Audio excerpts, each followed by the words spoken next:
Meu genro parou para abastecer e disse, vá comprar água. E quando voltei, o carro tinha sumido. Meu nome é Helton Magalhães.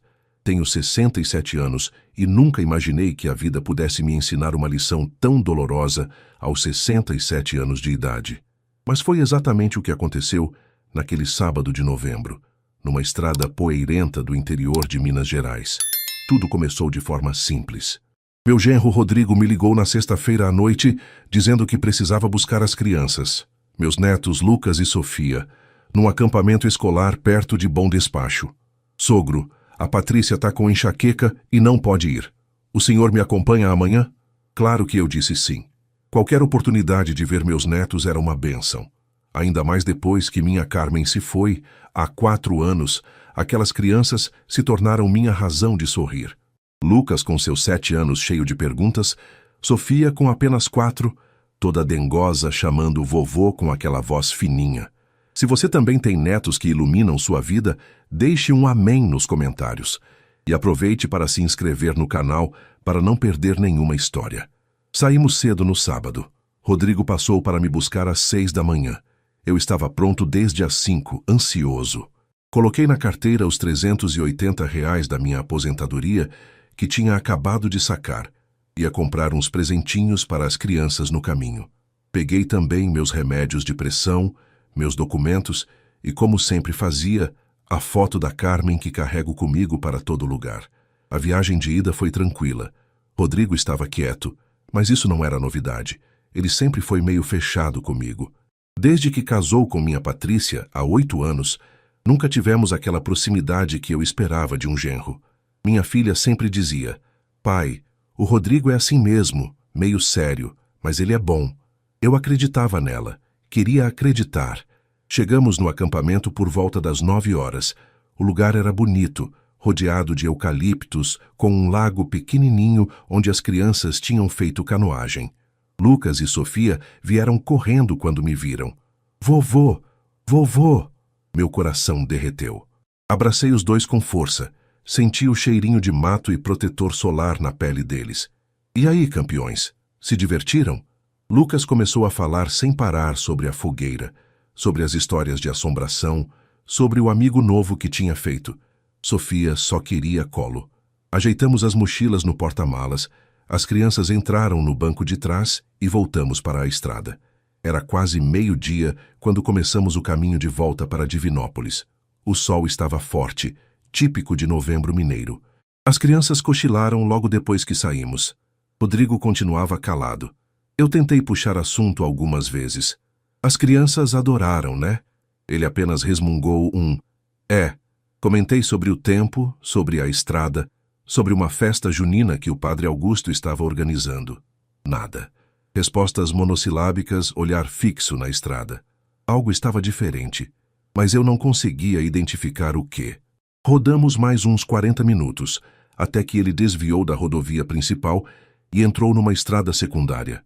Rodrigo, não era pra gente seguir pela BR? Ele não me olhou. Esse caminho é mais rápido, sogro. Conheço bem. Não era. Eu conhecia aquela região há décadas. Aquele desvio, na verdade, aumentava uns 20 quilômetros na viagem. Mas não disse nada. Pensei que talvez ele quisesse evitar algum trecho com obras ou pedágio.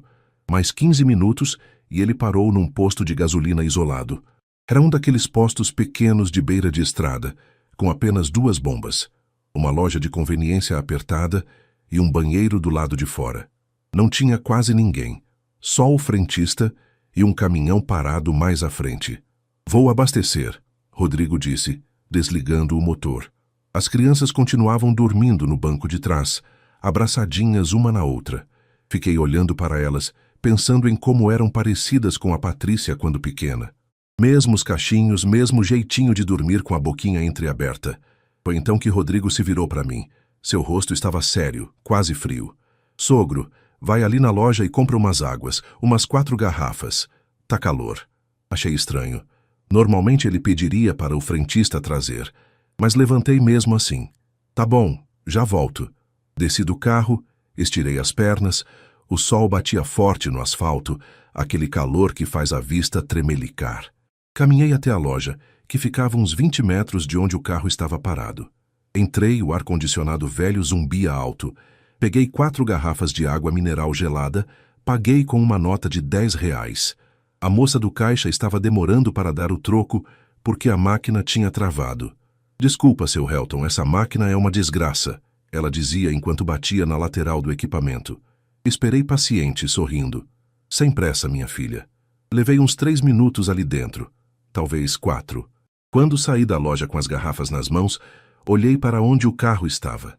Ele não estava mais lá. Pisquei, confuso. Olhei para os lados. Pensei que talvez Rodrigo tivesse movido o carro para a sombra, para as crianças não acordarem com o calor. Mas não. O posto inteiro estava vazio.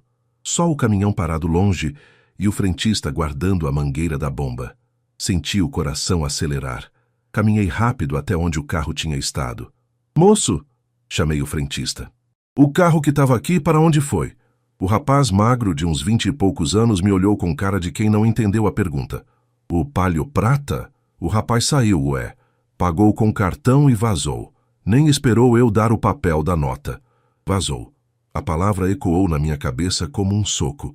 Mas as crianças... Ele não me chamou? O frentista franziu a testa. Ó, vô, eu estava do outro lado da bomba checando o óleo. Mas o cara saiu rapidão. Acelerou e pegou a estrada de volta. De volta. Rodrigo tinha ido embora. Rodrigo tinha me deixado ali.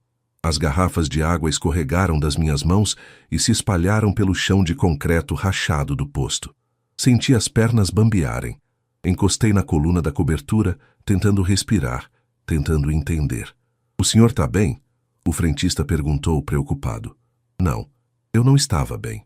Porque naquele momento, sob o sol escaldante de meio-dia, a 140 quilômetros da minha casa, sem celular que tinha ficado no carro, sem documentos que estavam na minha mochila no porta-malas, sem dinheiro, só tinha aquelas moedas do troco que a moça nem tinha me dado ainda. Eu entendi uma verdade terrível. Meu próprio genro tinha me abandonado na estrada.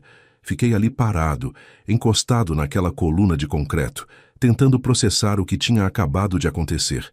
Minha mente se recusava a aceitar. Deve ter sido um engano, ele vai voltar.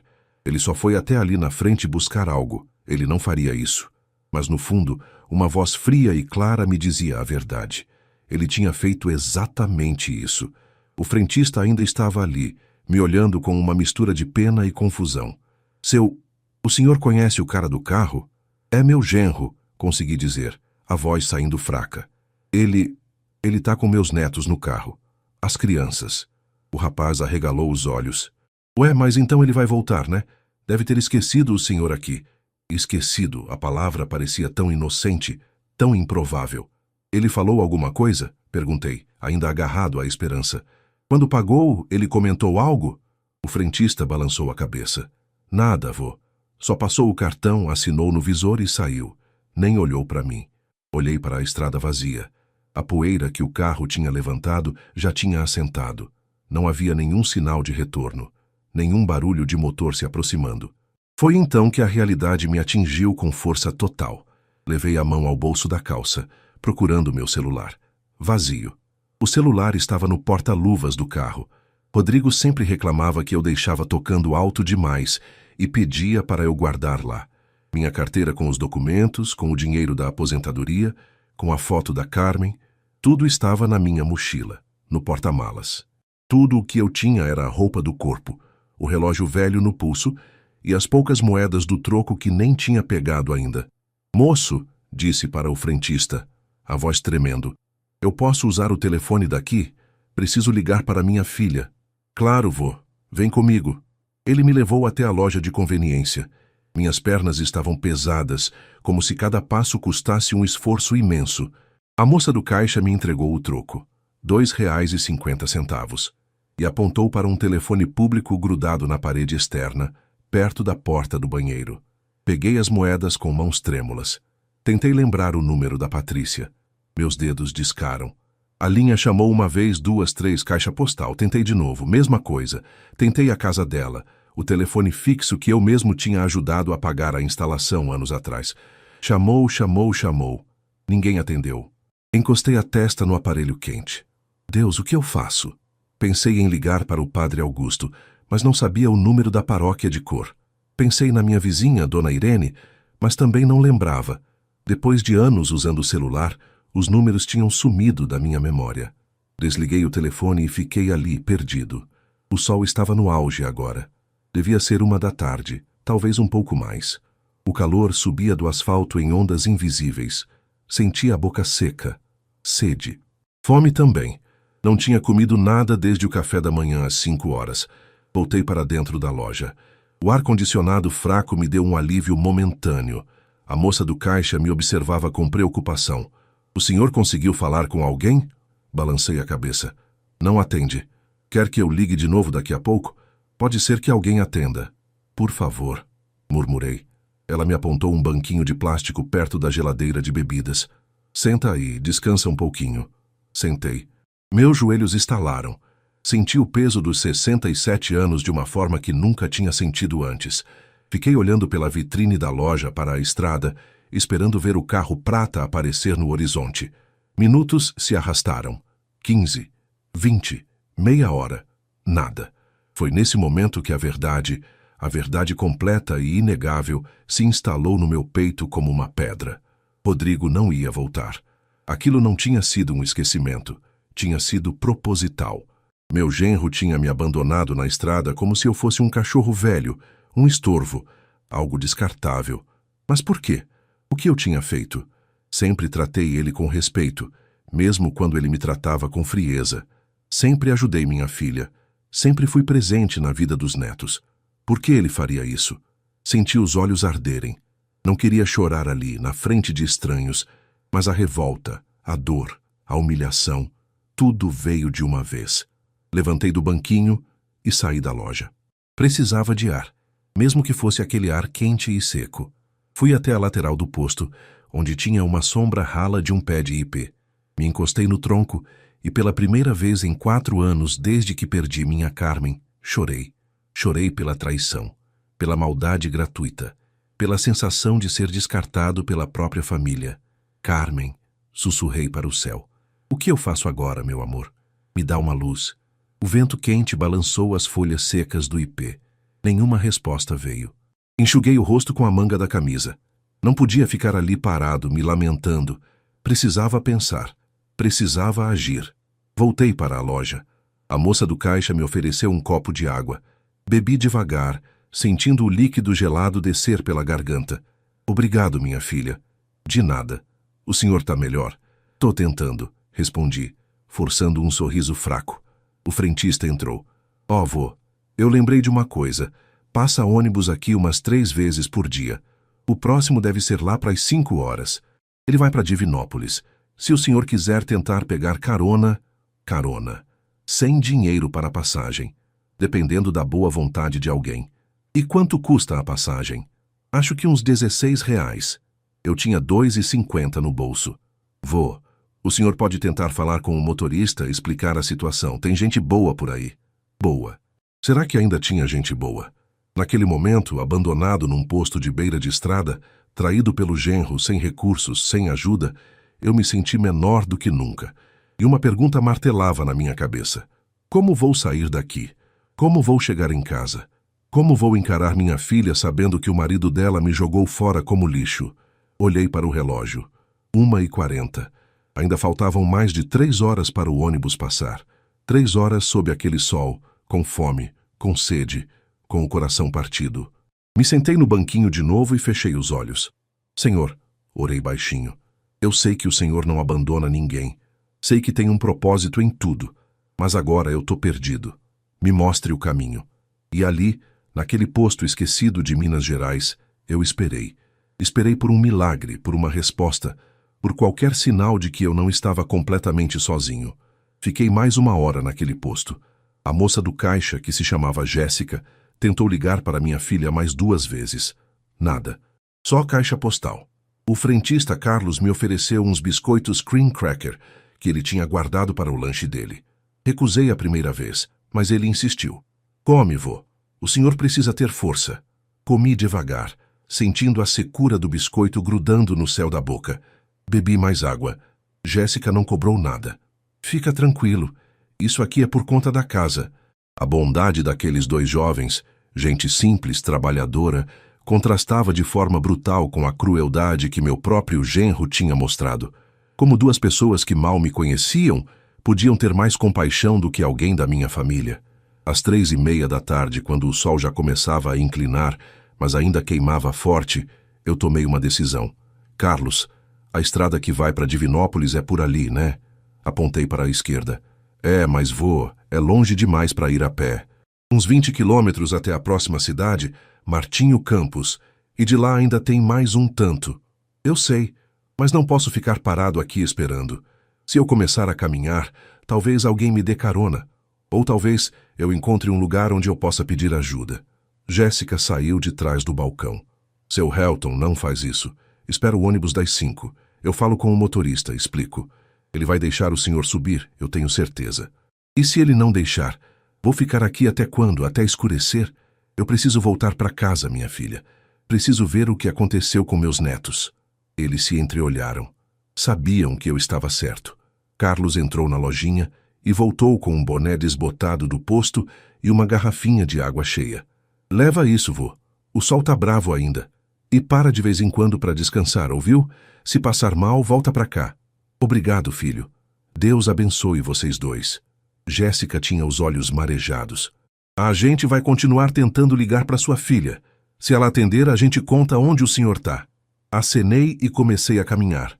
A estrada era asfaltada, mas cheia de remendos e buracos. Dos dois lados, pasto seco, cerca de arame, algumas árvores espalhadas. O silêncio era imenso, quebrado apenas pelo canto distante de cigarras e pelo barulho das minhas passadas no acostamento de terra batida. Bebi um gole de água. Ajeitei o boné. E segui. Cada passo doía. Minhas pernas, acostumadas à vida pacata de aposentado, reclamavam. Os joelhos estavam rígidos. As costas começaram a latejar depois de meia hora. Mas eu continuei. Pensei em Carmen. Em como ela teria ficado furiosa se soubesse o que Rodrigo tinha feito. Minha mulher era pequena de tamanho, mas grande de coragem. Ela teria ido até a casa deles e botado ordem. Sorri pensando nisso, mesmo com os olhos úmidos. Tô sozinho agora, meu amor. Falei pro vento. Mas eu sei que você tá olhando por mim de onde você tá. Passaram-se mais 30 minutos. 3 carros cruzaram comigo na estrada. Tentei acenar para 2 deles, mas passaram direto sem nem diminuir a velocidade. O terceiro era uma picape velha carregada de lenha. O motorista fez sinal de que não tinha espaço. Continuei. O sol começou a descer de verdade agora. Devia ser quase 5 horas. A água da garrafinha estava no fim. Meus pés ardiam dentro dos tênis velhos. Parei debaixo de uma árvore. Um jatobá grande que dava uma sombra generosa, e sentei no chão de terra. Tirei os tênis. Minhas meias estavam úmidas de suor. Vi uma bolha se formando no calcanhar esquerdo. Massageei os pés, tentando aliviar a dor. Foi aí que ouvi. Um barulho de motor, vindo de trás. Me levantei rápido demais. Tonto. Um caminhão pequeno, daqueles de entregas, vinha pela estrada. Fiquei na beira do asfalto e acenei com os 2 braços. O caminhão diminuiu. Parou uns metros à frente. Um homem na casa dos 50, de barba grisalha e boné de time de futebol, colocou a cabeça para fora da janela. Precisa de ajuda, seu... Helton. Meu nome é Helton. Caminhei até a janela. Eu fui abandonado num posto ali atrás. Tô tentando chegar até Martinho Campos ou qualquer lugar onde eu possa pedir ajuda. Ele me analisou por um segundo. Depois acenou com a cabeça. Sobe. Vou até Papagaios, passa por Martinho. Posso te deixar lá. Deus te abençoe, meu filho. Subi na cabine. O interior cheirava a diesel e café velho. No painel, um santinho de São Cristóvão estava colado com fita adesiva. O homem engatou a marcha e voltamos a andar. Abandonado, você disse? Como assim? Contei. Contei tudo. O convite para buscar os netos, a viagem, a parada no posto, o sumiço do carro, os documentos perdidos, o dinheiro, tudo. Ele ouvia em silêncio, balançando a cabeça de vez em quando. Quando terminei, ele soltou um palavrão baixo. Desculpa a palavra, seu Helton, mas que filho da... Que tipo de homem faz isso com o sogro? Eu não sei, ainda tô tentando entender. E sua filha? Ela sabe? Não consigo falar com ela. Tentei ligar do posto, mas ninguém atendeu. Ele ficou quieto por um tempo e os olhos na estrada. Depois disse: Olha, eu conheço um pessoal em Martinho Campos. Tem um restaurante lá da Dona Mercedes. Ela é gente boa de igreja. Se alguém pode te ajudar, é ela. Restaurante? É. Fica na entrada da cidade. Chama Sabor da Roça. Comida caseira, sabe? A mulher é viúva, toca o negócio sozinha com uma sobrinha. Sempre ajudou quem precisou. Já vi ela dar marmita pra gente que não tinha dinheiro, sabe? Coração bom mesmo. A esperança, pequena mas real, acendeu no meu peito. Você acha que ela me escutaria? Tenho certeza. A Dona Mercedes já passou sufoco também. Ela entende. Rodamos mais uns 15 minutos. A estrada melhorou um pouco. Começaram a aparecer placas indicando Martinho Campos, 8 quilômetros. O caminhoneiro, que se apresentou como Vanderlei, me ofereceu uma banana que ele tinha numa sacola no banco. Come, vai. Tá madura, mas tá boa. Comi. Estava doce, quase passando do ponto. Mas para mim, naquele momento, era como um banquete. Seu Helton, posso te falar uma coisa? Claro. Eu não te conheço. A gente se encontrou faz meia hora. Mas eu vejo um homem de bem quando cruzo com um. O senhor não merecia isso que fizeram. E eu te garanto uma coisa. Esse genro seu vai pagar. Pode não ser hoje. Pode não ser amanhã, mas vai pagar. Deus não deixa a maldade assim passar em branco. Engoli em seco. Eu só queria entender o porquê. Às vezes não tem porquê, seu Helton. Às vezes a gente cruza com gente ruim mesmo, gente sem coração. Mas o senhor tem que se agarrar numa coisa. Isso não fala sobre o senhor, fala sobre ele. As palavras dele me acertaram em cheio. Fiquei olhando pela janela, vendo o cerrado passar, as casas começando a aparecer na beira da estrada. Martinho Campos se anunciou com um posto de combustível, uma igrejinha pequena e logo depois uma placa desbotada. Sabor da Roça, comida caseira, 500 metros. Vanderlei reduziu e entrou num estacionamento de chão batido. Na frente, um prédio simples de uma só parada pintado de amarelo e verde. Tinha umas 6 mesas na varanda coberta. Cheiro de comida. Feijão, alho, carne, vinha de dentro. É aqui, ele disse, desligando o motor. Vem, eu te apresento para ela. Descemos. Minhas pernas tremeram quando pisei no chão. Vanderlei segurou meu braço. Calma aí, seu Helton, devagar. Entramos no restaurante. Tinha umas 3 pessoas comendo. Um casal e um homem sozinho. Atrás do balcão, uma mulher de uns 70 anos, cabelos brancos presos num coque, avental florido, enxugava as mãos num pano de prato. Ela olhou para mim e depois para Vanderlei. Ô, Vanderlei, quanto tempo, menino? Dona Mercedes, eu trouxe alguém que precisa de ajuda. A mulher olhou para mim de novo. Seus olhos eram castanhos, fundos, cheios de uma sabedoria que só vem de quem já sofreu. Ela deixou o pano sobre o balcão e veio até nós. O que aconteceu, meu filho? Ela perguntou, a voz macia, maternal. E ali, na frente daquela senhora que eu tinha acabado de conhecer, eu desabei de novo. Meu genro me abandonou na estrada, consegui dizer entre soluços. Me deixou num posto sem nada, sem documentos, sem dinheiro, sem nada. Dona Mercedes não hesitou. Ela me puxou para um abraço apertado, cheirando a canela e sabão de coco. Ah, meu filho, que maldade, que maldade. E pela primeira vez desde que Rodrigo tinha sumido com o carro, eu me senti seguro. Dona Mercedes me guiou até uma mesa no canto do restaurante, longe dos outros clientes. Suas mãos ásperas, mas gentis, seguravam as minhas com firmeza. Senta aqui, meu filho. Fica calmo. Você está seguro agora. Vanderlei se despediu, dizendo que precisava seguir viagem, mas que voltaria na semana seguinte para saber como eu estava. Fica com Deus, seu Helton. A senhora cuida bem dele, Dona Mercedes. Pode deixar, Vanderlei. Obrigada por trazer ele. Quando ficamos sozinhos, ela foi até o balcão e voltou com um copo grande de suco de limão gelado e um prato fundo de comida. Arroz, feijão tropeiro, um bife acebolado, couve refogada e uma fatia generosa de abóbora. Eu não tenho como pagar, comecei a dizer, mas ela levantou a mão. Quem falou em pagar, come, depois a gente conversa. Não discuti. Peguei o garfo e comecei a comer. A comida era simples, mas feita com capricho. O feijão tinha aquele gostinho de tempero caseiro. A carne estava macia, a couve no ponto certo. Era o tipo de comida que minha Carmen fazia. Comida de mãe. Comi devagar, saboreando cada garfada. Dona Mercedes se sentou na minha frente, esperando pacientemente. Quando terminei, ela recolheu o prato vazio e voltou com um cafezinho forte e um pedaço de bolo de fubá. Agora me conta direito. O que aconteceu?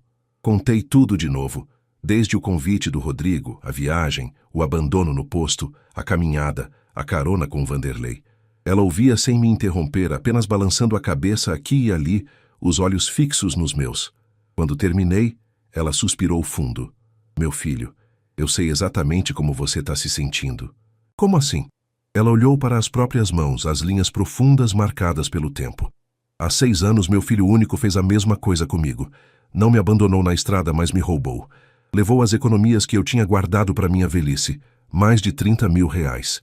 Disse que ia investir num negócio que ia multiplicar o dinheiro. Sumiu. Nunca mais vi ele. Nunca mais vi o dinheiro. Fiquei sem palavras. Meu marido já tinha falecido há 2 anos. Eu tinha acabado de perder ele para um AVC. Estava sozinha, vulnerável, e meu próprio filho que eu criei, que eu eduquei, me traiu assim. Me deixou sem nada. E como a senhora sobreviveu? Tive que recomeçar. Vendi a casa que eu morava, que era grande demais para mim sozinha, e comprei esse ponto aqui.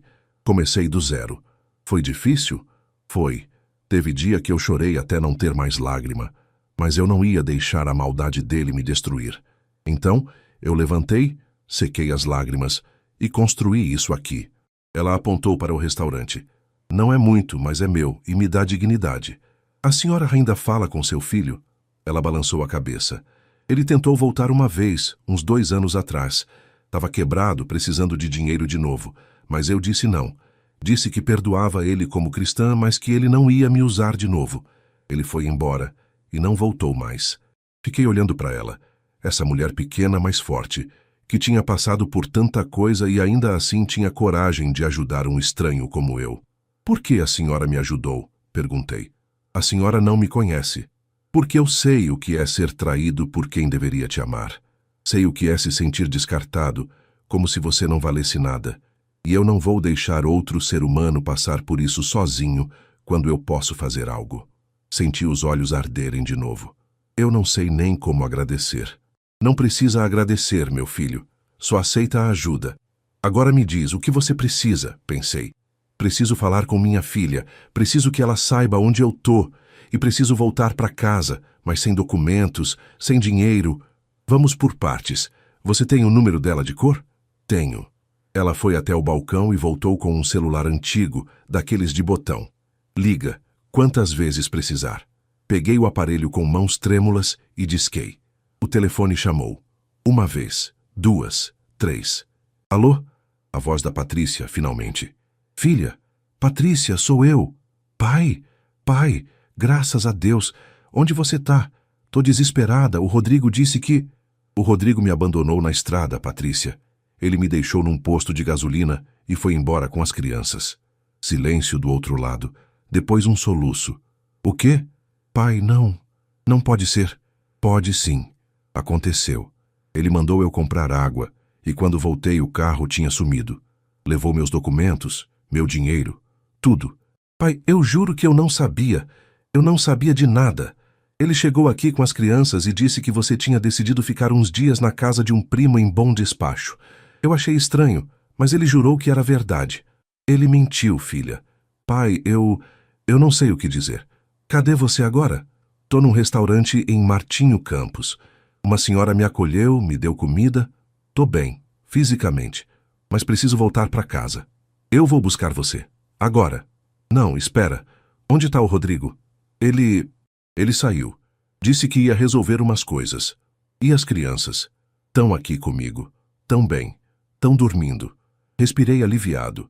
Pelo menos meus netos estavam seguros. Patrícia, escuta. Amanhã cedo você vem me buscar.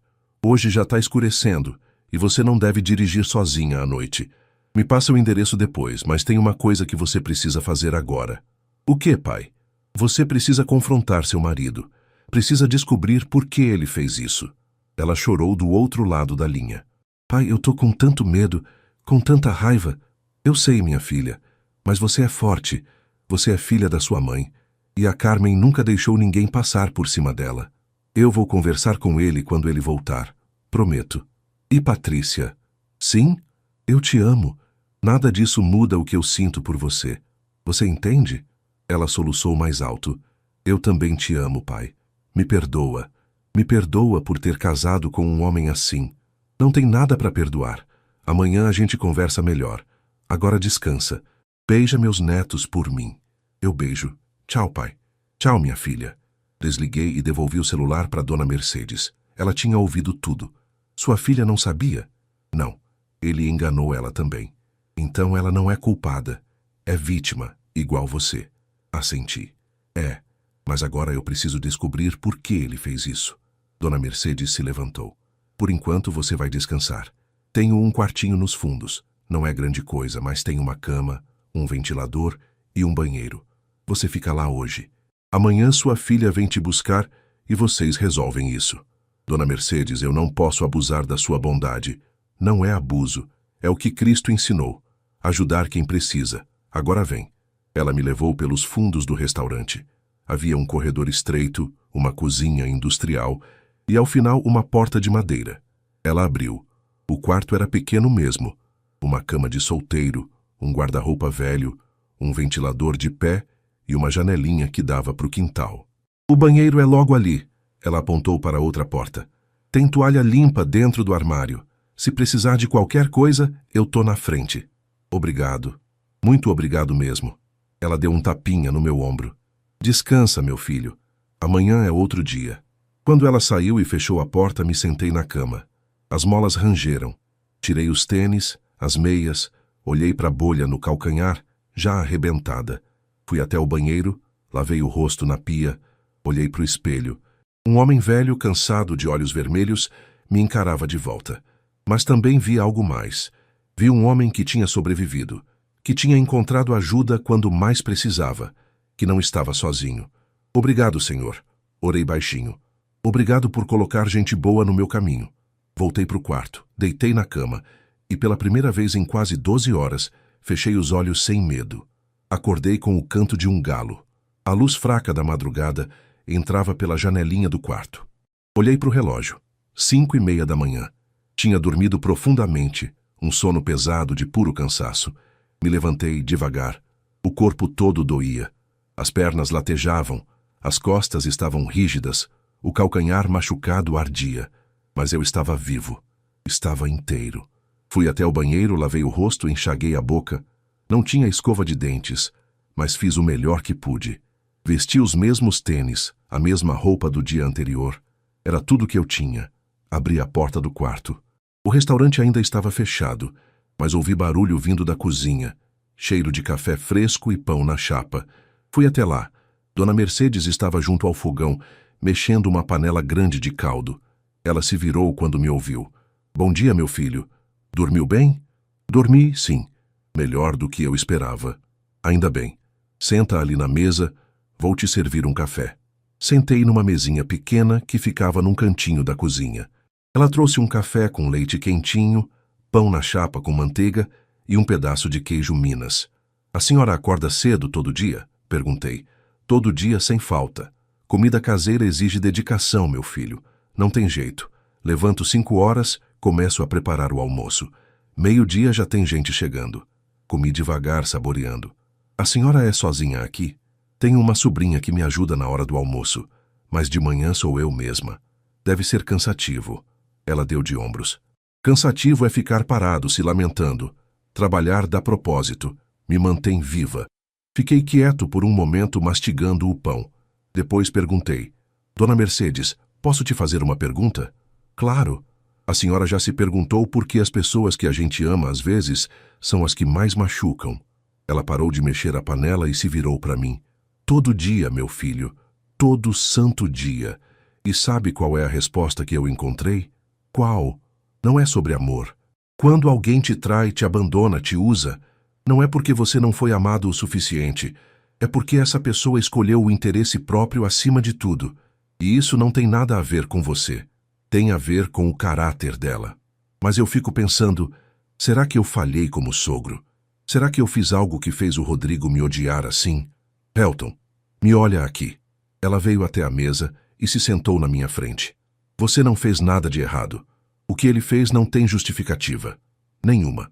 Ele te abandonou na estrada porque ele é um covarde, porque ele não tem coração. E um dia, pode ter certeza, ele vai se arrepender. A senhora acha? Eu sei. Porque a vida cobra, sempre cobra. Nesse momento, o celular dela tocou na mesa. Ela atendeu. Alô? Ah, bom dia, minha filha. Sim, ele está aqui. Dormiu bem? Quer falar com ele? Ela me passou o aparelho. É sua filha. Peguei. Patrícia? Pai, bom dia. Como você tá? Tô bem, filha. Melhor agora que falei com você. Pai, eu conversei com o Rodrigo ontem à noite quando ele voltou. Meu coração acelerou. E? Ela respirou fundo. Pai, foi pior do que eu imaginava. Me conta. Ele disse que fez isso de propósito, que planejou, que queria se livrar de você. Senti como se tivessem me socado no estômago. Por quê? Porque ele está endividado, pai. Muito endividado. A revenda está quebrando. Ele deve dinheiro para banco, para fornecedores, para agiotas. E ele tinha um plano. Que plano? Ele queria que você sumisse, que a gente te declarasse desaparecido. E aí, depois de um tempo, ele ia tentar assumir a sua casa, seus bens, tudo. Ele disse que você era velho e não ia durar muito mesmo, então era melhor adiantar as coisas. Fiquei mudo. As palavras dela ecoavam na minha cabeça. Adiantar as coisas? Velho e não ia durar muito. Pai, você tá aí? Tô, consegui dizer, a voz rouca. Tô aqui. Pai, eu não sabia de nada disso. Juro por Deus que eu não sabia. Quando ele me contou, eu explodi. Expulsei ele de casa. Falei que eu quero o divórcio, que nunca mais quero ver a cara dele. E as crianças? Choram. Não entendem por que o pai foi embora. Mas eu prefiro eles chorando agora do que crescendo perto de um homem assim. Pai, eu errei. Errei muito. Me desculpa por ter trazido esse homem para nossa família. Patrícia, para com isso. Você não tem culpa. Tenho sim. Eu vi os sinais, eu vi como ele te tratava, como ele era frio, grosseiro às vezes. Mas eu ignorei porque eu tinha medo de ficar sozinha. Porque eu achei que casar e ter filhos ia resolver tudo. Mas não resolveu. Eu trouxe um homem mau para dentro da nossa casa. Ela chorava do outro lado. Eu respirei fundo, tentando manter a calma. Filha, escuta. O que aconteceu, aconteceu. Agora a gente precisa pensar no que fazer. Você vem me buscar? Já tô no caminho, pai. Devo chegar aí em 1 hora. Onde é o restaurante? Dona Mercedes pegou o telefone. Alô, minha filha, anota aqui.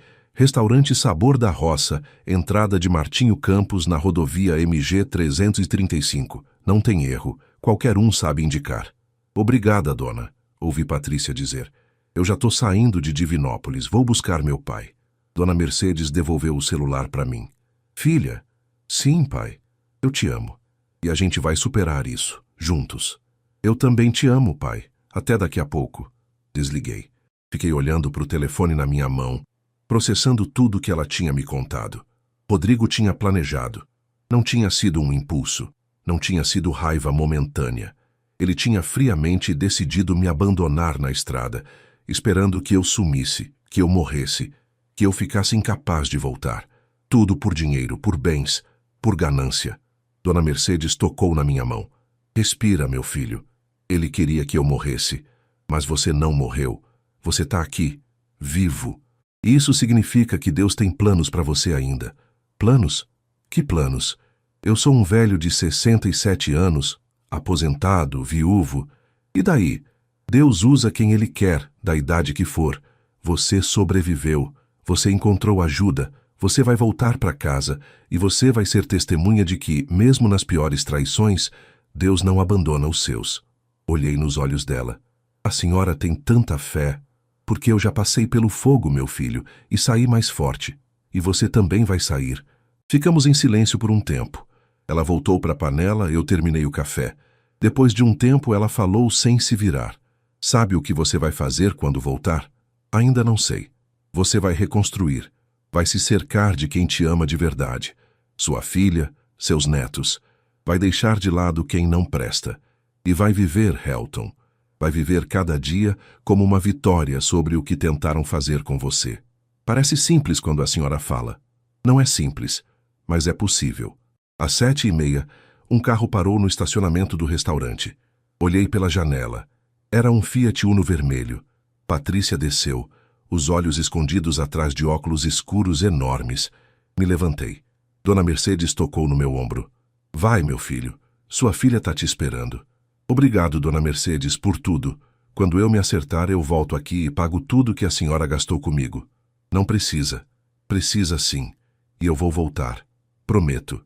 Ela sorriu. Eu sei que vai. Agora vai abraçar sua filha. Saí do restaurante. Patrícia me viu e correu. Nos encontramos no meio do estacionamento de terra batida e ela se jogou nos meus braços, chorando desesperada. Pai, pai, me perdoa, me perdoa. Não tem nada para perdoar, minha filha. Nada. Ficamos ali, abraçados, sob o sol da manhã mineira, dois corações feridos, tentando se curar juntos. A viagem de volta para Divinópolis foi silenciosa nos primeiros quilômetros. Patrícia dirigia com os olhos fixos na estrada, as mãos apertadas no volante. Eu olhava pela janela vendo a paisagem passar, ainda processando tudo. Foi ela quem quebrou o silêncio. Pai, me conta o que você sentiu, quando percebeu que ele tinha te abandonado. Respirei fundo. No começo, confusão, achei que era engano, que ele ia voltar. Depois veio a raiva, a humilhação. Me senti descartado, como se eu não valesse nada. Ela enxugou uma lágrima que escorreu por baixo dos óculos. E agora? O que você sente agora? Pensei bem antes de responder. Alívio. Ela me olhou de relance, surpresa. Alívio? É, porque agora eu sei quem ele realmente é. Durante 8 anos, eu tentei gostar dele, tentei criar uma relação, mas sempre teve uma parede. Sempre achei que o problema era comigo, que eu não estava fazendo o suficiente. Mas não era. O problema era ele. E saber isso, por mais doloroso que seja, me alivia. Porque não é culpa minha. Patrícia soluçou. Pai, eu deveria ter te escutado. Eu nunca disse nada contra ele. Não com palavras, mas eu via no seu olhar, via que você não gostava dele. E eu fingia que não via, porque eu não queria admitir que tinha cometido um erro. Você não cometeu erro nenhum, filha. Você se apaixonou, confiou, acreditou. Não tem nada de errado nisso. Mas ele me enganou, pai. Me enganou durante anos. Fez eu acreditar que estava tudo bem, que a gente ia crescer junto, construir uma vida. E o tempo todo ele só queria usar a gente. E agora você sabe, e pode recomeçar. Ela respirou trêmulo. Recomeçar? Nem sei se consigo. Tenho 2 filhos pequenos, pai. Vou ter que criar eles sozinha. Trabalhar, pagar as contas, dar conta de tudo. Você não tá sozinha, eu tô aqui. E seus filhos têm a avó que olha por eles lá de cima. A Carmen não vai deixar vocês desamparados. Ela sorriu pela primeira vez, mesmo com lágrimas. Eu sinto tanta falta dela. Eu também, minha filha. Todo dia. Rodamos mais um pouco. A estrada ficou mais movimentada conforme nos aproximávamos da cidade. Pai, tem uma coisa que eu preciso te contar. Fala. Ontem à noite, depois que expulsei o Rodrigo, ele ligou algumas vezes. Tentou se justificar. Disse que estava desesperado por causa das dívidas, que não pensou direito. Mas quando eu não aceitei, ele mudou. Ficou agressivo. Disse que eu ia me arrepender, que ele ia brigar pela guarda das crianças, que ia fazer minha vida um inferno. Senti a raiva subir. Ele ameaçou você? Não assim diretamente, mas deu a entender. Pai, eu tô com medo. E se ele tentar fazer algo contra mim, contra as crianças? Ele não vai fazer nada. A gente vai procurar um advogado, vai registrar tudo o que aconteceu. Eu vou prestar queixa na delegacia pelo abandono. E você vai pedir medida protetiva se precisar. Ele não vai encostar um dedo em você, nem nos meus netos. Você acha que a polícia vai fazer algo? Vai. Porque o que ele fez comigo é crime. Abandono de incapaz. E mesmo que eu não seja incapaz, ele me deixou numa situação de risco. Isso é tentativa de homicídio por omissão. Qualquer advogado decente consegue provar. Ela me olhou, admirada. Desde quando você sabe essas coisas? Eu assisto esses programas de direito na TV, filha. Aprende-se muita coisa. Ela riu. Um riso triste, mas genuíno. Minha mãe sempre dizia que você era mais esperto do que deixava parecer. Sua mãe me conhecia bem. Chegamos em Divinópolis por volta das 9 horas. Patrícia entrou pelo bairro onde ela morava, uma área de casas simples, mas bem cuidadas. Parou em frente a uma casa amarela com grade branca. É aqui, ela disse. Descemos. A casa parecia tranquila. Ouvi barulho de criança lá dentro. Lucas e Sofia. Eles estão com a vizinha? Perguntei. Sim. Dona Célia ficou com eles enquanto eu fui te buscar. Ela é um amor. Entramos. A casa era pequena. 3 quartos, sala e cozinha integradas. Tinha brinquedos espalhados, desenhos grudados na geladeira com ímãs, cheiro de café fresco. Dona Célia, uma senhora gordinha de uns 60 anos, estava na cozinha fazendo mingau. Quando me viu, sorriu. Ah, seu Helton, graças a Deus que o senhor está bem. A Patrícia me contou o que aconteceu, que horror. Obrigado, Dona Célia, pela preocupação e por cuidar das crianças. Imagina, é o mínimo. As crianças estão no quarto brincando, vou chamar eles. Lucas e Sofia vieram correndo. Vovô, vovô! Se jogaram em mim. Abracei os dois com força, sentindo aquele cheirinho de shampoo infantil, aquela energia pura. E aí, campeões, sentiram minha falta? Senti sim, Lucas disse. A mamãe falou que você ficou na casa de um tio. É, mais ou menos isso. Mas agora o vovô tá aqui. Sofia, com seus 4 anos, olhou ao redor. E o papai? Cadê o papai?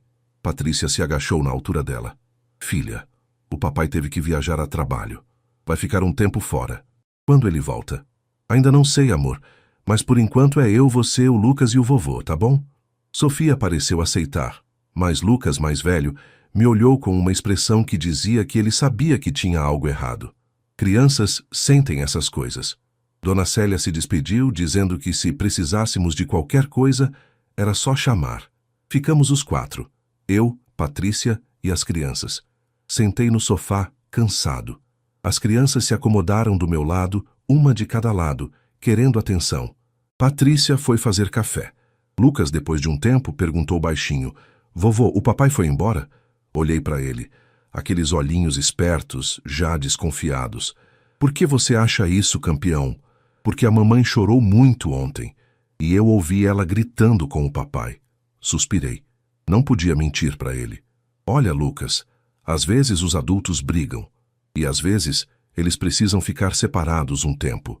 Mas isso não muda nada do amor que a mamãe e eu temos por você e pela Sofia, entendeu? Mas e o papai? Ele ama a gente? A pergunta me acertou em cheio. Como responder isso? Como dizer para uma criança de 7 anos que o pai dele tinha abandonado o próprio avô na estrada? Seu pai, ele está passando por uns problemas, Lucas. Problemas de adulto. E às vezes, quando a gente está com problema, a gente faz coisas erradas.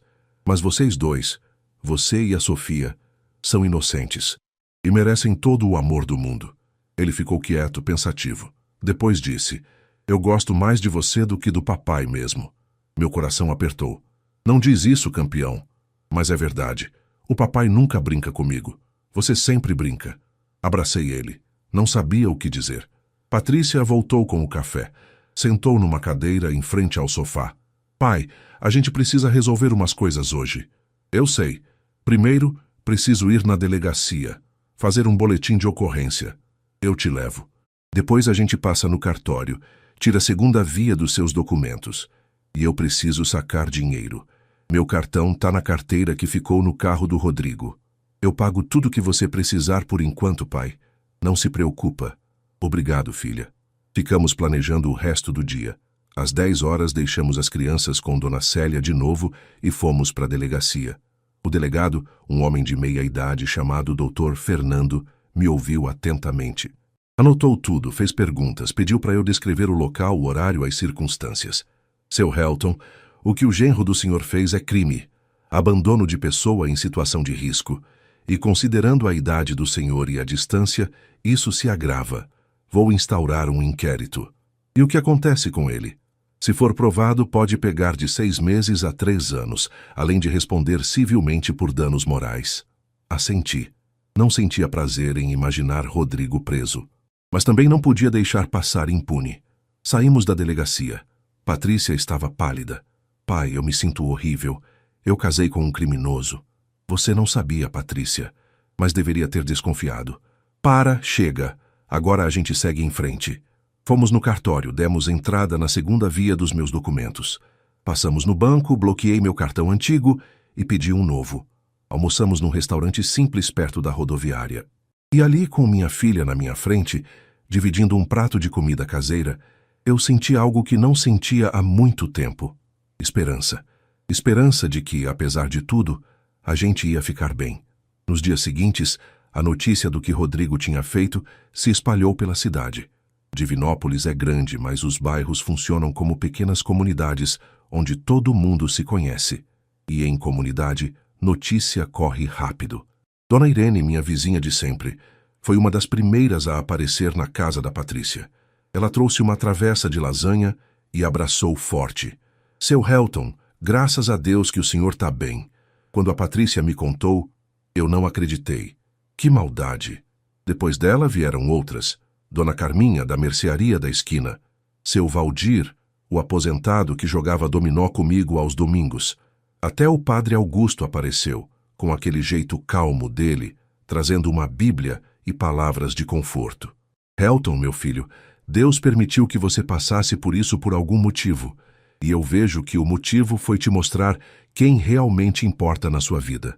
Padre, eu só não entendo a maldade.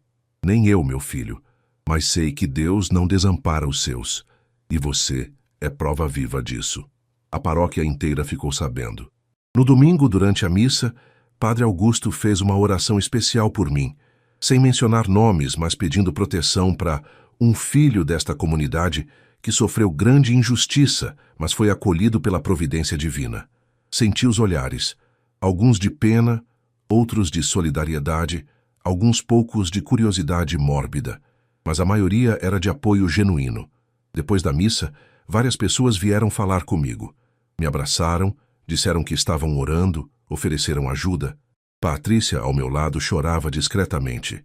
Pai, eu não sabia que a gente tinha tanta gente boa ao redor. É nos momentos difíceis que a gente descobre quem realmente se importa, filha. Enquanto isso, Rodrigo sumiu. Não deu notícias, não tentou ver as crianças, nada. Patrícia consultou um advogado, Dr. Mário, indicado pelo Padre Augusto, e entrou com pedido de divórcio e guarda unilateral das crianças. Doutor. Mário, um homem de uns 50 anos, magro e de óculos, foi direto. Patrícia, com o boletim de ocorrência que seu pai fez e os testemunhos que vamos levantar, você tem tudo a seu favor. Rodrigo não tem moral nem condições de brigar pela guarda. E se ele tentar? Deixa ele tentar. A justiça vai ouvir o que ele fez e vai dar razão a vocês. A revenda de carros do Rodrigo, que já estava mal das pernas, faliu de vez. Ele devia para tanta gente que os credores começaram a aparecer. Alguns foram até a casa da Patrícia, mas ela deixou claro: eu não tenho nada a ver com as dívidas dele. Estamos nos separando. Um dos credores, um homem de agiota com cara de poucos amigos, disse: Senhora, ele usou o nome da senhora como fiadora em algumas notas. A senhora está sim envolvida. Patrícia quase desmaiou.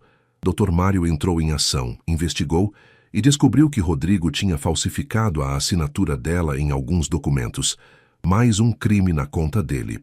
Esse homem está cavando a própria cova, Dr. Mário comentou. Enquanto tudo isso acontecia, eu voltei para minha casa. Estava tudo como eu tinha deixado. Porta trancada, plantas meio secas, um silêncio pesado. Dona Irene tinha regado algumas coisas, mas outras tinham morrido. Passei o primeiro dia só limpando, organizando, tentando colocar a vida de volta nos trilhos. À noite, sentado na varanda, tomando um café, olhei para as estrelas e conversei com Carmen como sempre fazia. Meu amor, que semana, hein? Mas eu tô aqui, firme, forte, graças a você que olha por mim. Senti uma paz. Pequena, mas presente. No sábado seguinte, uma semana depois do abandono, Patrícia me ligou. Pai, a gente vai fazer um almoço aqui em casa. Eu, as crianças, você, Dona Célia e alguns amigos. Um jeito de agradecer todo o apoio que a gente recebeu. Boa ideia, filha. Precisa de ajuda? Precisa. Vem cedo. Cheguei às 9 da manhã. A cozinha já estava cheia de movimento. Patrícia preparava uma macarronada. Dona Célia fazia uma salada enorme. E as crianças ajudavam colocando guardanapos na mesa, que na verdade atrapalhavam mais que ajudavam, mas estava lindo de ver. Às 11 começaram a chegar. Dona Irene, seu Valdir, o Padre Augusto, Dr. Mário e a esposa, alguns colegas de trabalho da Patrícia. A casa pequena ficou cheia, barulhenta, viva. Almoçamos todos juntos. A comida estava simples, mas farta. macarronada, salada, pão de alho, farofa. Refrigerante para as crianças, cerveja para os adultos. No meio do almoço, Padre Augusto pediu silêncio. Gente, eu gostaria de fazer uma oração de agradecimento pela vida do Helton, pela proteção que Deus deu a ele e pela união desta família. Todos ficaram de cabeça baixa enquanto ele orava. Senti um nó na garganta. E que essa aprovação sirva para nos lembrar que família verdadeira não é só sangue, é quem fica, é quem acolhe, é quem ama de verdade. Amém. Amém, respondemos em coro. Depois do almoço, sentamos na varanda. Seu Valdir trouxe o dominó. E aí, Helton, vamos de uma partidinha? Vamos sim. Jogamos, rimos, conversamos. Lucas ficou no meu colo, querendo ajudar a jogar. Sofia corria pelo quintal com outras crianças que tinham vindo. Foi Dona Irene quem comentou. Seu Helton, o senhor já pensou em voltar lá naquele restaurante? Na Dona Mercedes? Já sim. Eu prometi que ia voltar para agradecer. Então vai. Leva a Patrícia e as crianças. Faz um passeio. Vocês merecem. Patrícia, que estava perto, ouviu. Pai, ela tá certa. Vamos no próximo fim de semana? Eu quero conhecer essa mulher que cuidou tão bem de você. Vamos sim, filha. E foi exatamente o que fizemos. No sábado seguinte, acordamos cedo, colocamos as crianças no carro e pegamos a estrada para Martinho Campos. Lucas e Sofia estavam empolgados. Para eles, era uma aventura. Chegamos no Sabor da Roça por volta das 11 horas. O estacionamento estava cheio, sinal de que o restaurante ia bem. Entramos. O cheiro de comida caseira me trouxe de volta todas as memórias daquela semana. Dona Mercedes estava no balcão, anotando pedidos. Quando me viu, seu rosto se iluminou. Helton, meu filho, você voltou! Fui até ela e a abracei. Voltei, Dona Mercedes. Como prometi. Ela enxugou os olhos. Graças a Deus. Eu fiquei tão preocupada. Como você tá? Tô bem. Melhor a cada dia. E essa aqui é minha filha, Patrícia, e meus netos, Lucas e Sofia. Patrícia abraçou Dona Mercedes. Obrigada. Obrigada por ter cuidado do meu pai quando eu não pude. Dona Mercedes deu um tapinha no rosto dela. Não precisa agradecer, minha filha. Foi Deus que colocou seu pai no meu caminho. Almoçamos ali, todos juntos. A comida estava tão boa quanto eu lembrava. As crianças adoraram, pediram repetição. No final, quando fui pagar, Dona Mercedes recusou. Não vou aceitar seu dinheiro, Helton. Mas eu prometi que ia pagar tudo. E você já pagou. Pagou voltando aqui, sorrindo, vivo. Isso é pagamento suficiente. Insisti, mas ela não aceitou de jeito nenhum. Então tive uma ideia. Dona Mercedes, eu quero fazer uma proposta. Que proposta? Eu quero ser voluntário aqui. Uma vez por mês eu venho passar o fim de semana. Ajudo no que precisar. Lavar louça, atender mesa, o que a senhora precisar. De graça, como forma de retribuir. Ela me olhou, surpresa. Helton, não é para discutir. Eu vou fazer isso. E ainda vou trazer gente para conhecer seu restaurante. Vou divulgar, vou falar para todo mundo em Divinópolis. A senhora merece. Ela chorou. Me abraçou apertado. Obrigada, meu filho. Obrigada. Voltamos para casa no fim da tarde. As crianças dormiram no banco de trás. Patrícia dirigia em silêncio, um sorriso pequeno no rosto. Pai, eu entendi uma coisa hoje. O quê? Que família a gente escolhe? Dona Mercedes não tem laço de sangue com a gente, mas ela é mais família que muita gente que deveria ser. É verdade, filha. E o Rodrigo, ele era sangue por casamento, mas nunca foi família de verdade. Não, nunca foi. Ela respirou fundo. Eu tô em paz, pai. Pela primeira vez em muito tempo eu tô em paz. Eu também, minha filha. Eu também. 2 semanas depois da minha ida ao restaurante, recebi uma ligação inesperada. Era Dr. Mário, o advogado. Helton, preciso conversar com você e a Patrícia. É importante. Vocês podem vir aqui no escritório hoje à tarde? Pode ser. Aconteceu algo? O Rodrigo deu as caras e ele quer negociar. Negociar. A palavra soou estranha. Liguei para Patrícia. Contei. Ela ficou tensa. Pai, eu não quero ver ele. Eu sei, filha. Mas vamos ouvir o que o doutor tem para dizer. A gente não precisa aceitar nada. Às 3 da tarde, estávamos no escritório de Dr. Mário. Uma sala simples no 2º andar de um prédio comercial no centro. Ele nos recebeu com cara séria. Sentem, vou ser direto. O Rodrigo me procurou através de um advogado. Ele quer fazer um acordo. Que tipo de acordo? Perguntei.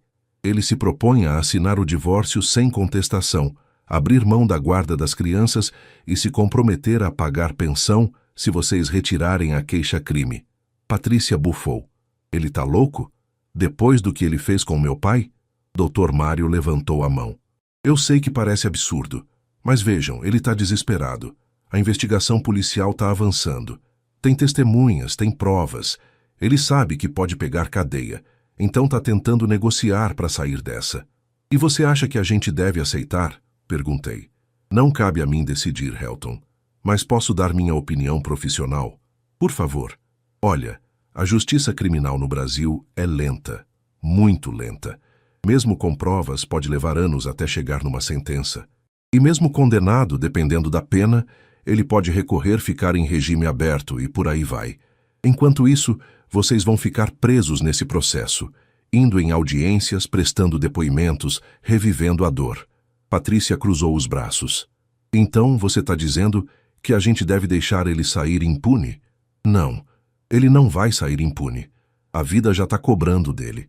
A empresa faliu, ele está endividado até o pescoço, a reputação dele na cidade está destruída. E vocês no cível vão conseguir tudo. Divórcio, guarda, pensão, talvez até indenização por danos morais. A pergunta que vocês precisam se fazer é: vale a pena arrastar um processo criminal por anos só para vê-lo atrás das grades? Fiquei quieto. Patrícia também. Dr. Mário continuou. Tem outra coisa. Ele quer se encontrar com vocês. Pediu para falar pessoalmente, pedir desculpas. Não! Patrícia se levantou. Eu não quero ver a cara dele. Patrícia, calma. Segurei a mão dela. Senta. Ela sentou, mas estava tremendo de raiva. Olhei para Dr. Mário. E se a gente aceitar se encontrar com ele, não significa que a gente vai retirar a queixa, certo? Exatamente. Vocês podem ouvir e depois decidir. Então tá bom. A gente ouve, mas não prometo nada. Patrícia me olhou incrédula. Pai, você tá falando sério? Tô. Porque eu preciso olhar nos olhos dele e ouvir. Preciso entender, filha. Não vou conseguir seguir em frente se não fizer isso. Ela respirou fundo, depois assentiu. Tá bom. Se você quer, eu vou junto.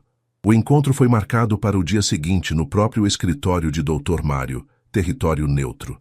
Cheguei com Patrícia às 10 horas. Estava nervoso, suando frio. Patrícia estava pálida. Rodrigo já estava lá, sentado numa cadeira de canto, com um advogado ao lado.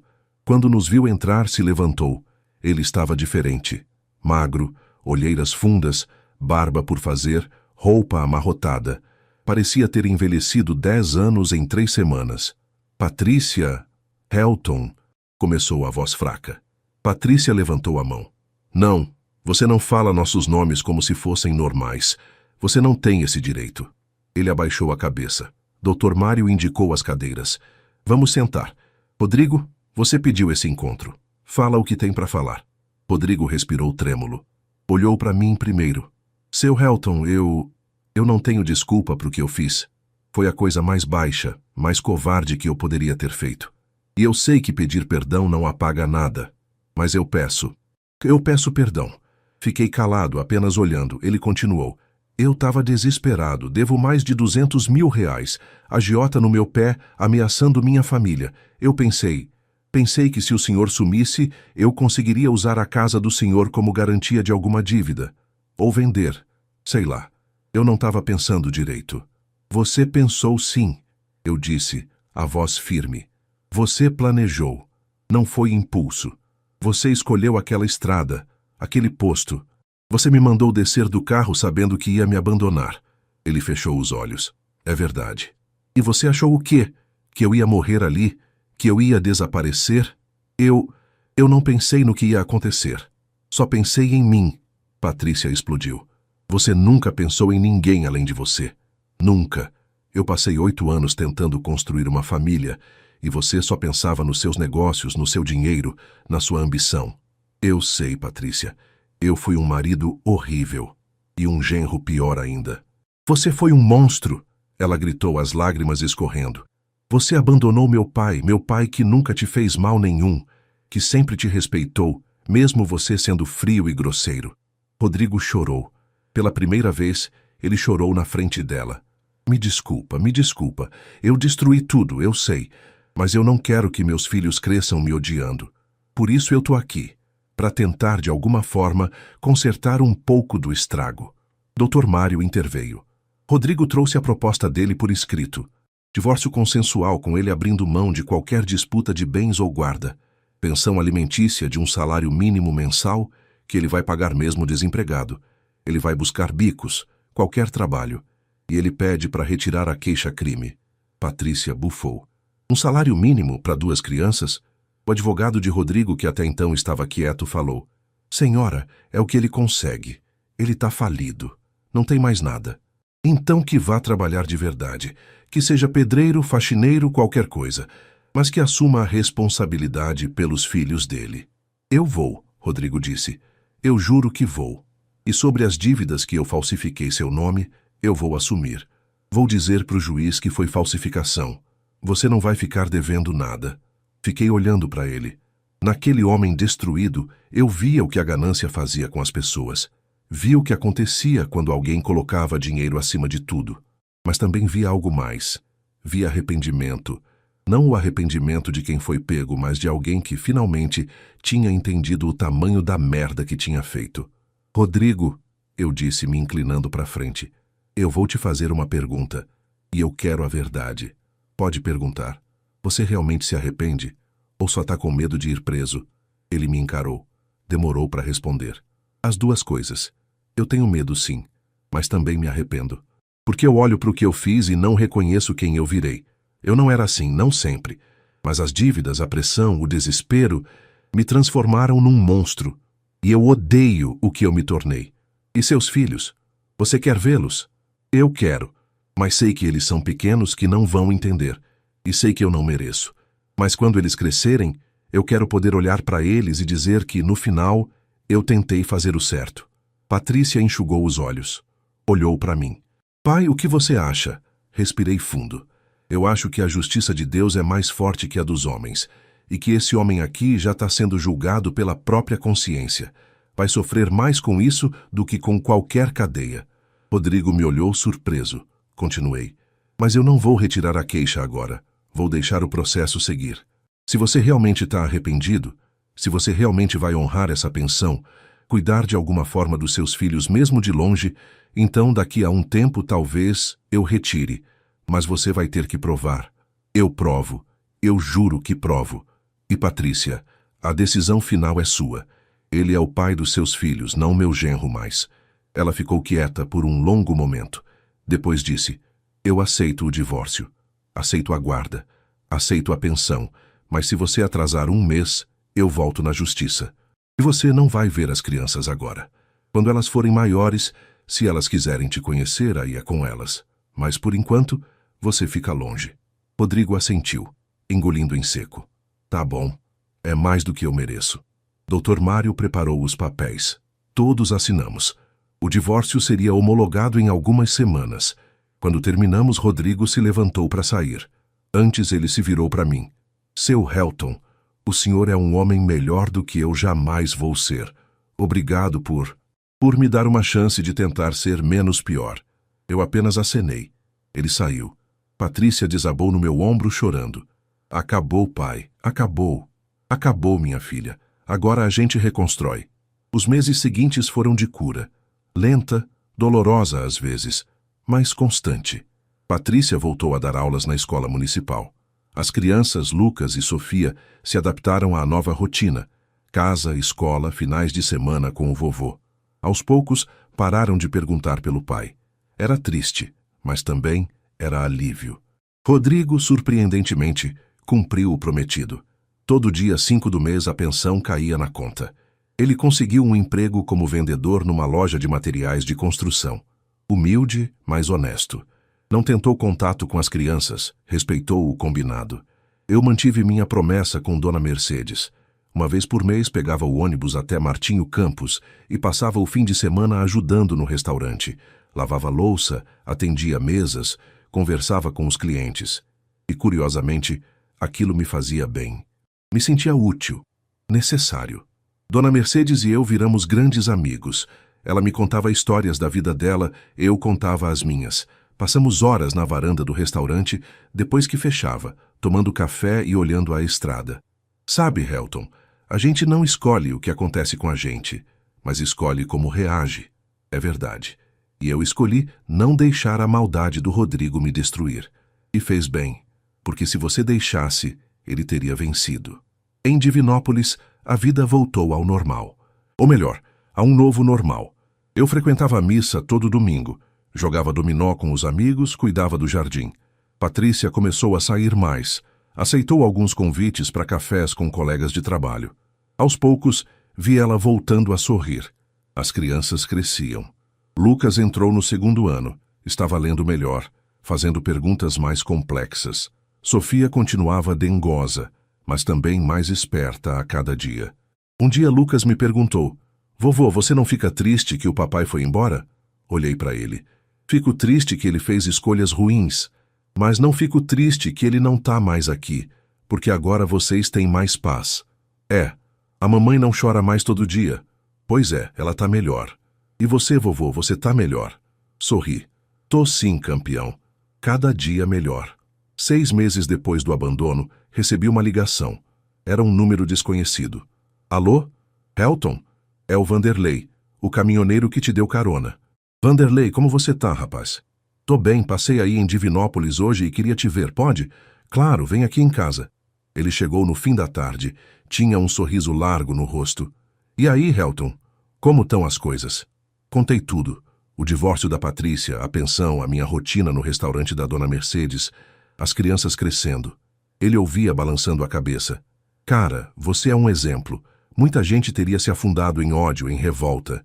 Mas você escolheu seguir em frente. Não tive escolha. Ou eu seguia ou afundava. Sempre tem escolha. E você escolheu certo. Ficamos conversando até escurecer. Antes de ir embora, ele disse: Helton, eu conto sua história por aí, viu? Quando tô na estrada conversando com outros motoristas, eu falo de você. Do cara que foi abandonado e não deixou isso definir ele. Você conta? Conto. Porque é inspirador. Mostra que a gente pode sobreviver às piores coisas. Depois que ele foi embora, fiquei pensando. Minha história estava servindo de exemplo. A ideia me tocou. No mês seguinte, fui convidado para dar um testemunho na igreja. Padre Augusto tinha pedido: Helton, acho que sua história pode ajudar muita gente. Você toparia falar? Fiquei nervoso. Nunca tinha falado em público, mas aceitei. Naquele domingo, depois da missa, fiquei na frente da igreja. Devia ter umas 200 pessoas ali. Meu coração batia forte. Comecei devagar. Contei o que tinha acontecido. O abandono, o desespero, o acolhimento da Dona Mercedes, a reconstrução. Falei com honestidade, sem esconder a dor, mas também mostrando a esperança. Quando terminei, a igreja estava em silêncio. Depois, aplausos. Várias pessoas vieram me abraçar depois, algumas chorando, dizendo que estavam passando por coisas difíceis e que minha história tinha dado força. Uma senhora idosa, Dona Amélia, me segurou as mãos. Seu Helton, meu filho me abandonou também. Me deixou num asilo e sumiu. Eu estava com tanto ódio no coração, mas ouvir o Senhor me fez perceber que eu preciso perdoar. Não por ele, por mim. Abracei ela. Perdoa sim, Dona Amélia, porque o ódio só machuca a gente, e a senhora não merece carregar isso. Naquela noite, deitado na minha cama, olhando para o teto, eu sentia algo que não sentia há muito tempo. Gratidão. Gratidão por estar vivo, por ter uma filha maravilhosa, por ter netos que me amavam, por ter encontrado Dona Mercedes, por ter amigos verdadeiros, por ter fé que me sustentava. Obrigado, Senhor. Orei. Obrigado por tudo, até pela dor, porque ela me ensinou quem eu realmente sou. 1 ano se passou desde aquele sábado de novembro em que fui abandonado na estrada. 1 ano inteiro de reconstrução, de cura, de aprendizado. Era uma manhã de sábado quando Patrícia apareceu na minha casa com as crianças e uma proposta inesperada. Pai, eu estava pensando numa coisa. Fala, filha. Eu queria transformar aquele quartinho dos fundos lá de casa, que era depósito, num espaço para você ficar mais perto da gente. Não precisa morar lá o tempo todo. mas ter um cantinho seu. Fiquei surpreso. Você tem certeza? Não vou atrapalhar? Atrapalhar? Pai, você é a melhor coisa que aconteceu pra gente. As crianças te amam, eu te amo, e eu percebi que a gente é mais forte juntos. Lucas pulou no meu colo. Vovô, por favor, vai ser tão legal você morando pertinho. Sofia abraçou minha perna. Por favor, vovô. Como recusar? Tá bom, vamos fazer isso. Nas semanas seguintes, reformamos o quartinho. Pintamos as paredes de um azul claro, colocamos uma cama nova, um armário pequeno, uma poltrona confortável onde eu podia ler. Tinha uma janela que dava para o quintal, onde as crianças brincavam. Não abandonei minha casa. Continuava passando alguns dias lá, cuidando das plantas, recebendo visitas. Mas agora eu tinha 2 lares, e isso era bom. A rotina ficou assim. De segunda a quarta eu ficava na minha casa. Quinta à noite eu ia para a casa da Patrícia e ficava até domingo. E um fim de semana por mês eu ia para o restaurante da Dona Mercedes. Foi num desses finais de semana em Martinho Campos que Dona Mercedes me fez uma proposta. Helton, você já pensou em fazer algo maior? Como assim? Olha, sua história tocou tanta gente. E eu vejo que você tem um dom para acolher, para ouvir, para ajudar. Você já pensou em criar algum tipo de projeto? Para ajudar outras pessoas que passam por abandono familiar? A ideia me pegou de surpresa. Eu não saberia nem por onde começar. A gente começa pequeno, aqui no restaurante mesmo. Uma vez por semana a gente abre um espaço para conversas. Pessoas que estão passando por dificuldades familiares, traições, abandonos, podem vir, trocar experiências, se apoiar. Tipo um grupo de apoio? Isso. E você que passou por isso pode coordenar. Pode compartilhar sua história, ouvir as histórias dos outros. Fiquei pensando, seria eu capaz? Deixa eu conversar com o padre Augusto, ver o que ele acha. Voltei para Divinópolis e conversei com o padre. Ele adorou a ideia. Helton, isso é evangelização prática, é colocar o amor cristão em ação. Você tem minha bênção e todo o apoio da paróquia. 3 meses depois, inauguramos o Grupo Recomeçar. Todo sábado à tarde, no salão dos fundos do restaurante da Dona Mercedes, pessoas se reuniam para conversar. No primeiro encontro, apareceram 5 pessoas.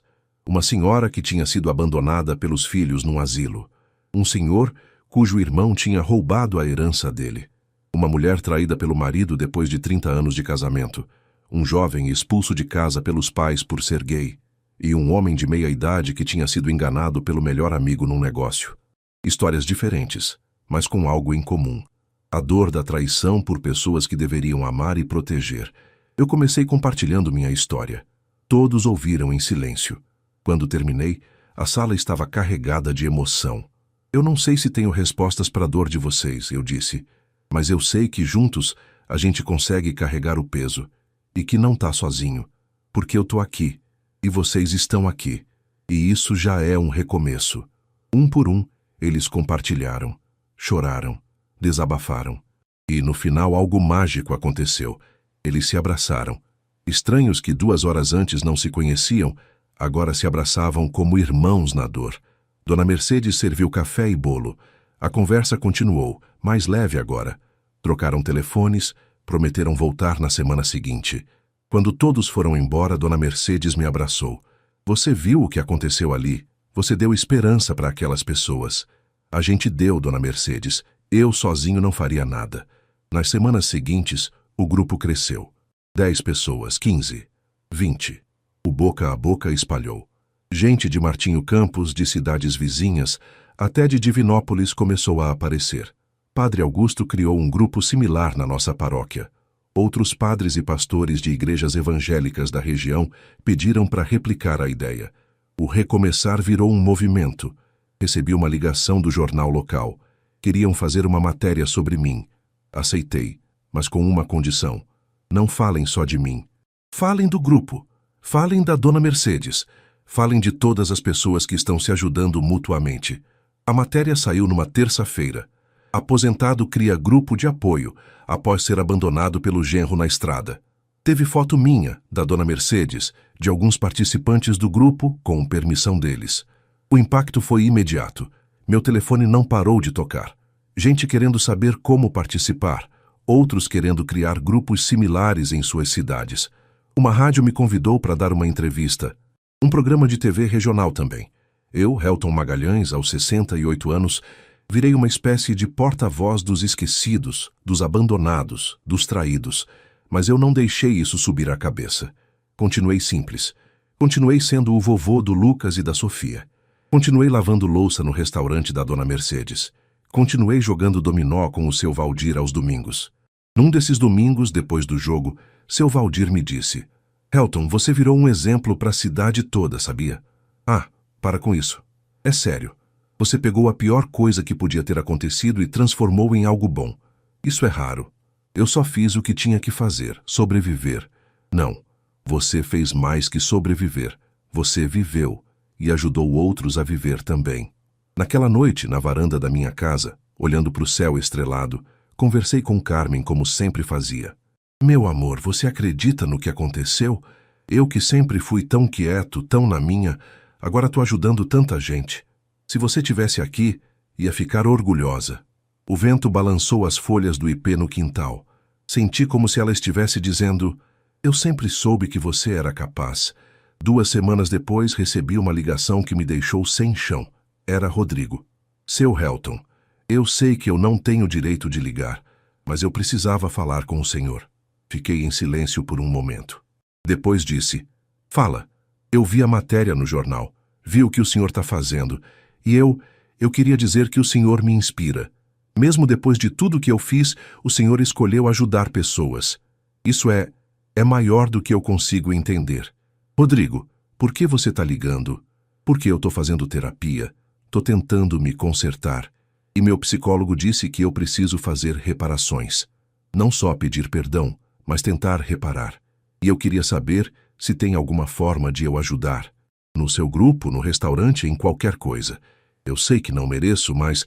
Rodrigo, para. Respirei fundo. Eu não sei se você está pronto para isso. E eu não sei se eu estou pronto para te ter por perto.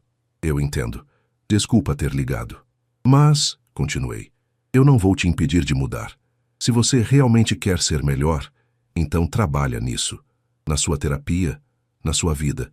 E quem sabe, daqui a um tempo, se você provar que mudou de verdade, a gente conversa. Obrigado, seu Helton. Obrigado por não desistir de mim completamente. Eu não desisti, mas também não vou facilitar. Você tem que merecer. Eu vou merecer, prometo. Desliguei. Fiquei pensando. Será que ele realmente podia mudar? Será que eu tinha feito certo em deixar uma porta entreaberta? Contei para Patrícia. Ela ficou tensa.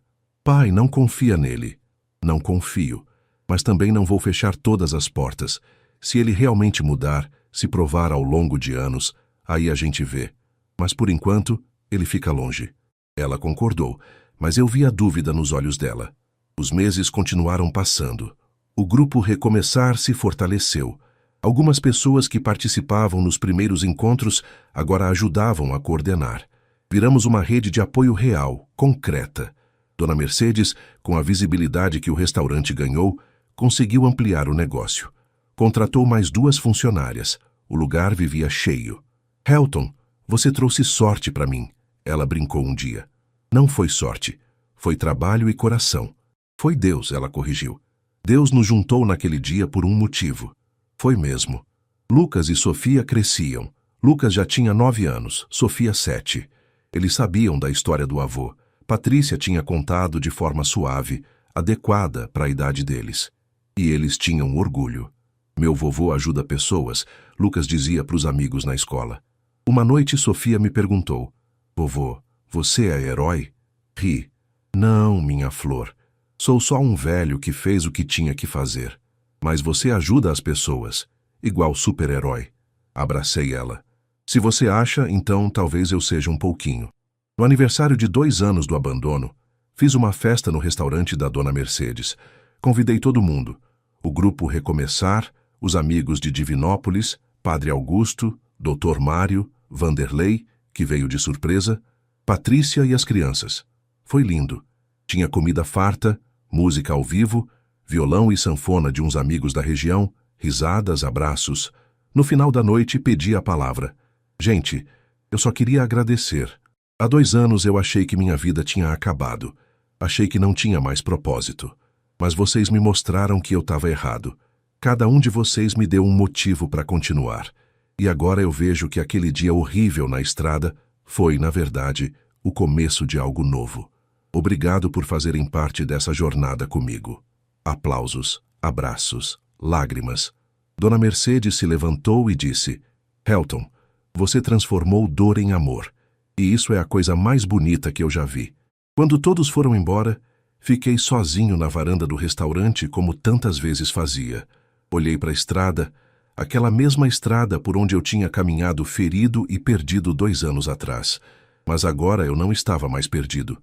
Agora eu sabia exatamente onde estava e para onde ia. Fechei os olhos e agradeci. Agradeci pela dor, pela traição, pelo abandono, porque tudo isso me trouxe até aqui. Me fez encontrar pessoas incríveis. Me deu um propósito maior do que eu jamais imaginei. E ali, sob o céu estrelado de Minas Gerais, aos 68 anos de idade, Helton Magalhães finalmente entendeu a lição mais importante da vida. Família verdadeira é quem fica. É quem estende a mão quando você mais precisa. É quem te acolhe quando o mundo te abandona. E Deus nunca nos deixa sozinhos. Ele coloca anjos no nosso caminho, disfarçados de pessoas comuns, com corações extraordinários. Se você chegou até aqui, deixe nos comentários de onde você está nos assistindo. Sua presença faz toda a diferença. E se essa história tocou seu coração, se inscreva no canal para não perder nenhuma das histórias que ainda temos para contar. Porque aqui no Vozes de Maria, toda história de dor se transforma em esperança, toda traição se transforma em recomeço, e toda solidão se transforma em família. Que Deus abençoe você e toda a sua família. Até a próxima história.